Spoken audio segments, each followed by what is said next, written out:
Hi guys! Kamusta po kayong lahat? So ngayon ay gagawa po tayo ulit ng general love reading. At kung bago pa lang po kayo sa channel ko, don't forget to hit like and subscribe para po updated kayo sa videos na i-upload ko. At paalala lang po, hindi po lahat ay makaka-resonate. So take what resonate and leave what doesn't. At sa mga gusto magpa-private reading, message lang po ako sa Facebook, nasa description box below. At ipipin ko rin po siya, okay?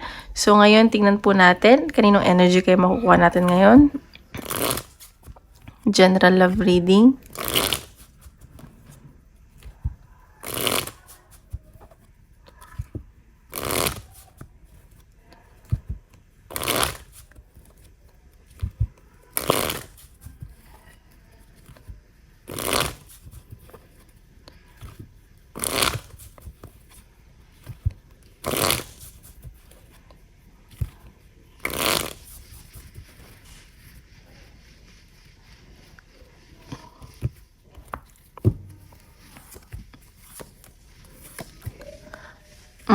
Okay. Sa nakikita ko dito, meron dito, kayo ng person mo, siguro busy kayo sa trabaho at focus nyo on family. Parang wala sa inyo yung love life. Or meron dito isang tao, iniisip-isip kayo, gustong-gusto kayo ng tao na to, pero mas iniisip niya yung trabaho niya at pamilya niya. Parang iba yung focus niya. Hindi yung love life, yung connection nyo. Kasi parang sinasabi niya dito, wala naman daw mangyayari, ganyan. At sa nakikita ko, dalawang tao yung kakonekta mo ngayon or nasa energy mo, nag-iisip sa'yo. Parang hirap na hirap silang makuha ka kasi parang feeling nila sobrang taas mo, parang hindi ka nila maabot. Alam mo yon, like hindi kanila kayang makuha ng ganun-ganun lang. Okay? So tingnan natin, meron dito isang tao na nagpipigil ng nararamdaman niya. Parang nagpapakabisi na lang sa trabaho niya, sa pamilya niya. Ganon yung sense ko. Parang feeling niya wala naman mangyayari sa connection niyo. Yan pa natin.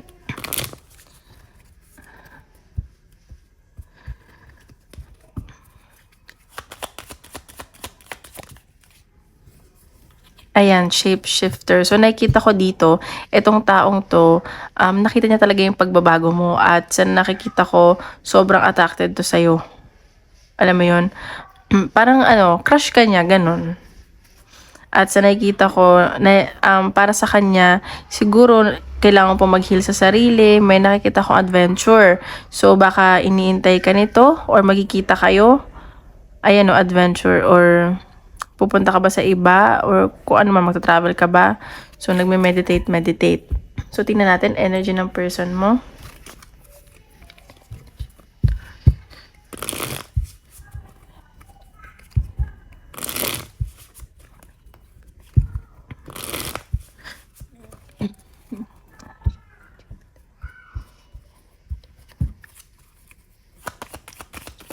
Person mo.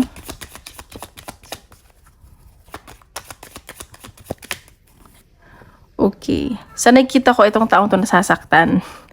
At sa nakikita ko, parang nire-relax na lang niya yung sarili niya. Iniisip niya kung ano pang pwedeng mangyari, ganun. Parang nagpapahinga lang siya. Gusto lang niya i-relax yung sarili niya, isip niya. Ayan. So, may nakita ako, baka gumawa to ng move sa'yo. It's either nga pumunta siya sa'yo or ikaw or magkikita kayo or may inaantay siyang movement towards, coming from you. Kasi may communication ako nakikita at pag-travel din.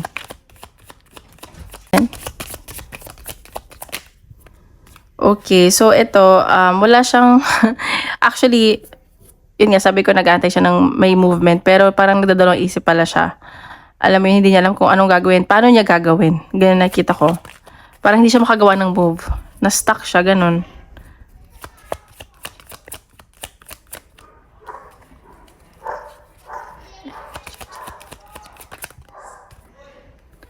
Okay, so may nakita akong panghihinayang sa side niya. Baka nanghihinayang siya sa'yo or sa connection nyo na baka walang mangyayari or may nangyari sa sitwasyon nyo na pinanghihinayang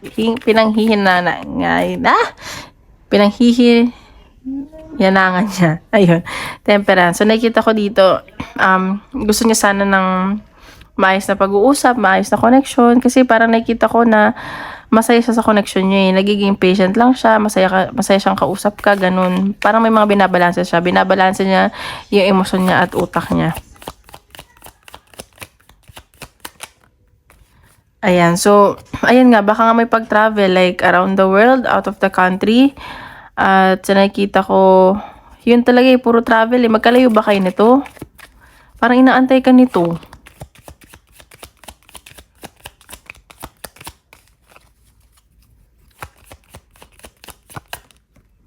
Okay, sa nakikita ko dito, parang bigla kasing may nangyaring changes or may possible na mangyaring change na kinabigla din niya. Parang hindi na niya in-expect.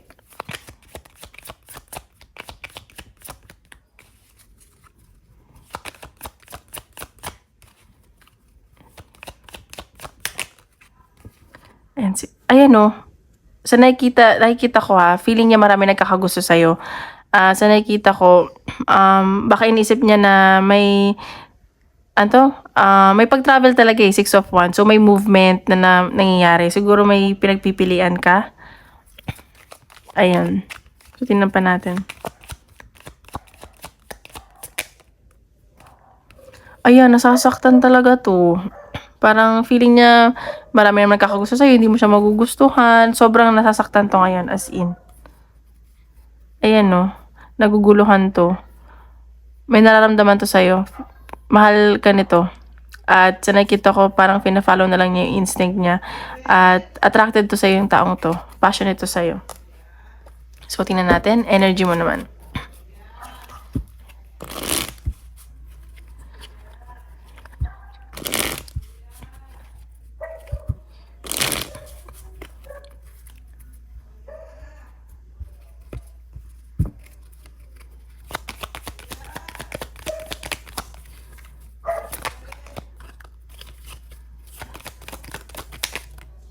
Okay, sa nakikita ko dito, ikaw, sa nakikita ko baka, iniisip-isip mo siya. Pero baka i-message mo siya. Kasi, ito, Ace of Wands, travel ulit eh, movement talaga eh. At nakikita ko na, siguro, marami kang natutunan sa taong to. Marami kang, naiipon na wisdom. Pagkausap mo siya, alam mo yun, iniisip-isip ka nito.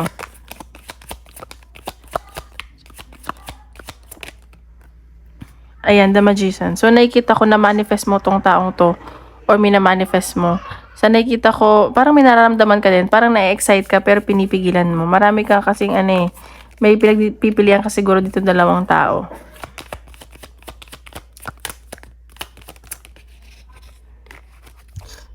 Ayan, so nakikita ko, na-fulfilled nyo yung isa't isa. Like, yung araw, like, may partnership sa inyong dalawa. Kung matutuloy itong connection nyo, nakikita ko maganda yung magiging partnership nyo. At parang iniisip mo na gano'n ang pwedeng mangyari. Fulfilled kayo sa isa't isa.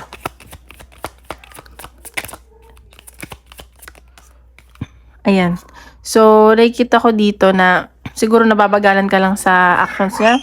Medyo mabagal tong taong to eh. Kasi parang focus niya talaga yung stability niya, yung trabaho niya, ganun.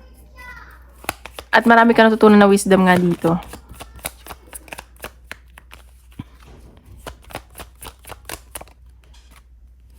Ayan, so nakikita ko dito na siguro naapektuhan na din yung finances mo.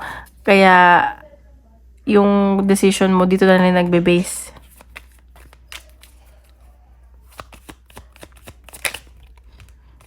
Ayan, so ako, sa nakikita ko, gusto mo ng new beginning sa connection nyo.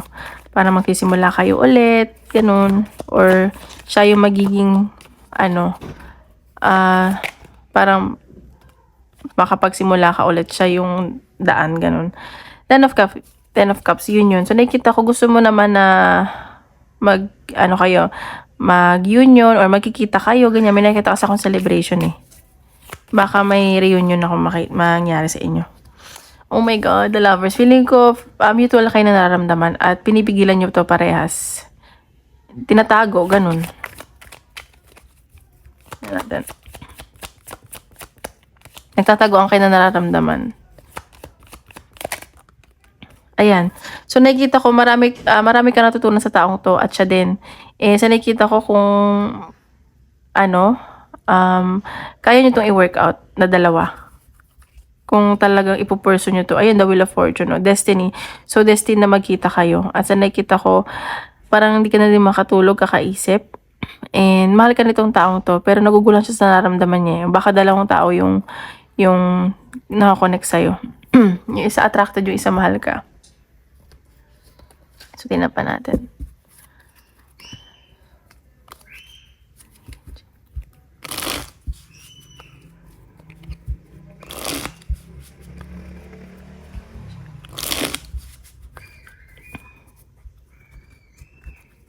Tingnan pa natin. Third party. Okay, so nakikita ko dito, sa connection nyo, nakikita ko ang sumisira ay third party. It doesn't mean na babae or lalaki. Baka siguro trabaho or friends, family, ganun. Yun yung hadlang sa connection nyo.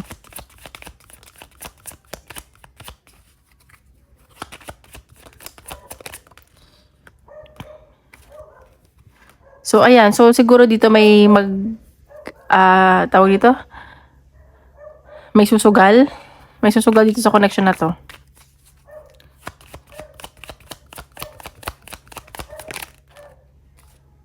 Ayan. So, nakikita ko may reconciliation at baka magkita nga kayo at may mangyari sa inyo. Alam mo yun? And, ayun. Baka, ex mo na to? Or baka naman mag-break lang kayo at maging ex mo siya. Ayan, magkita lang kayo sa party. Baka single parent to. Ayan. So, tingnan pa natin.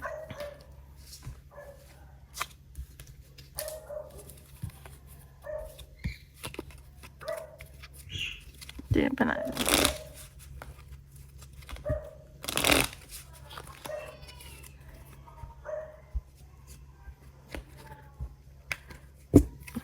Baka nag-break na kayo noon.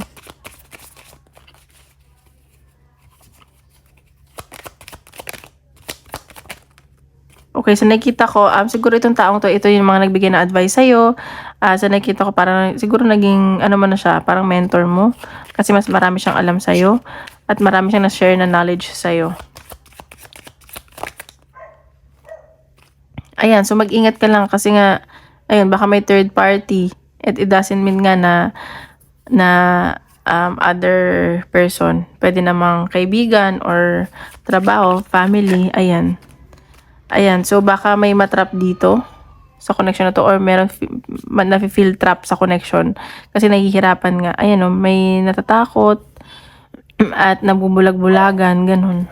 Tingnan pa natin. Advice ni universe.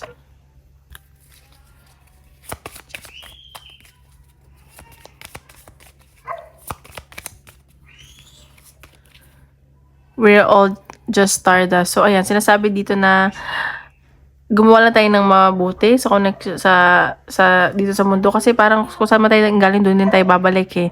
So, kung ano man ang nangyari dito, temporary lang to. At sa nakikita ko, parang kung ano man dinadasal mo, matutupad din yun. Ayun, no, slay them all. So, maniwala ka lang daw sa sarili mo. Okay, so ngayon sa career naman tayo. At don't forget to hit like and subscribe. Okay, guys? Sa career.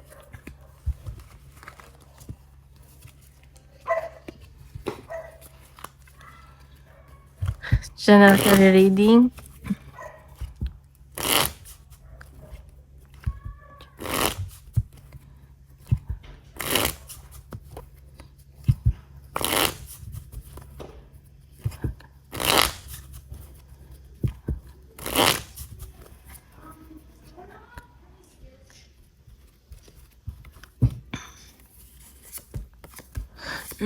Okay, so nakikita ko dito, medyo naguguluhan ka, may pag-travel ka.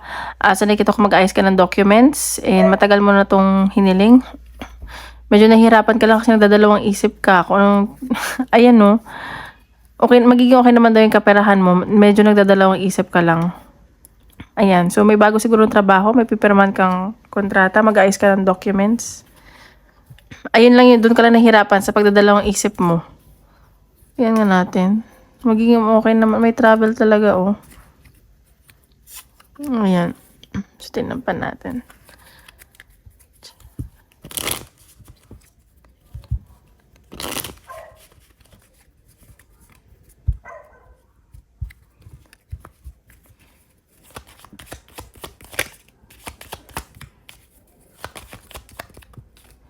Okay, magic. So, nakikita ko dito, siguro, may minamanifest ka, may pinag-aaralan ka. At sensuality, ayan. So, parang hinahanda mo na din yung sarili mo physically. At may pag-travel ka nga at mag-isa ka lang siguro dun. So, nagme-meditate ka. Sinan pa natin. Career.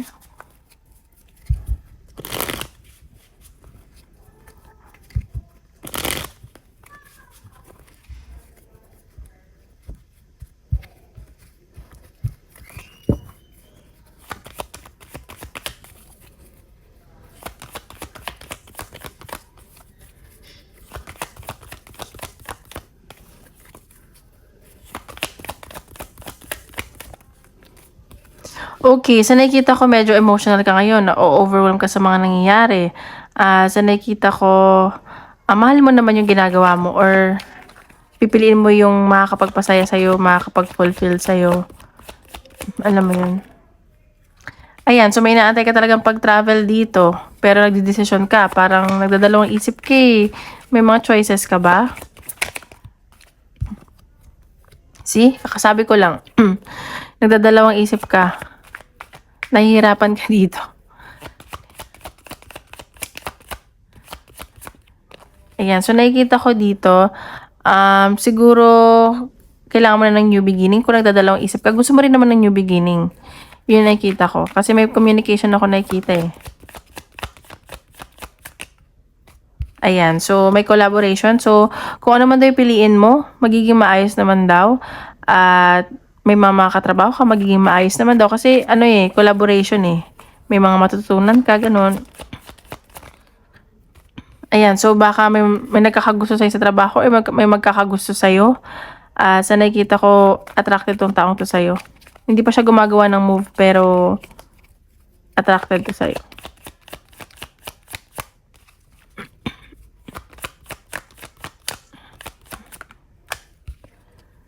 Ayan, so baka nasasaktan tong taong to or masasaktan siya.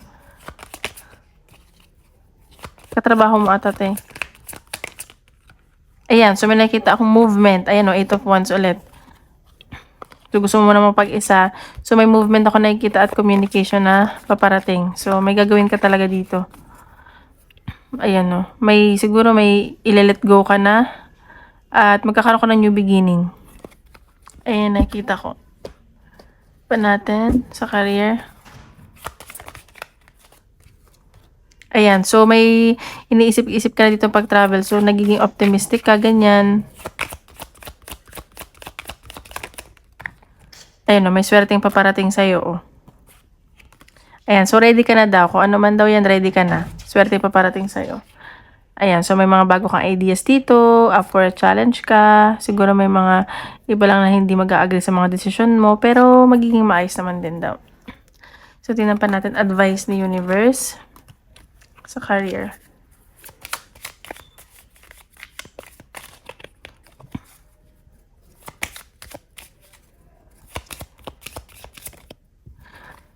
Simplify your life. So ayan, so may pag-travel ka siguro, aalis ka. At sa nakikita ko dito na, ayan, so simplify your life. So maging, ano ka rin, so mga desisyon mo, kung sa tingin mo, mas magiging okay ka at simple lang at hindi ka masyadong mabibigatan, reflect and redirect your energy. Ayan.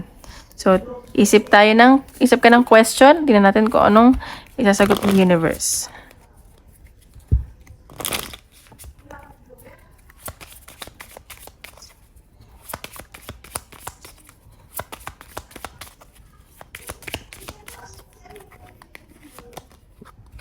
Meditation brings answer. No need to worry. It's up to you daw. Success. May nakita kong success. Choose a new direction. So, kung ano man daw piliin mo, up to you pa rin. Pero as much as possible, new direction na. Ayun. So, yun lang guys. So, mga hindi pa nagla-like and subscribe, don't forget to hit like and subscribe. Maraming salamat po.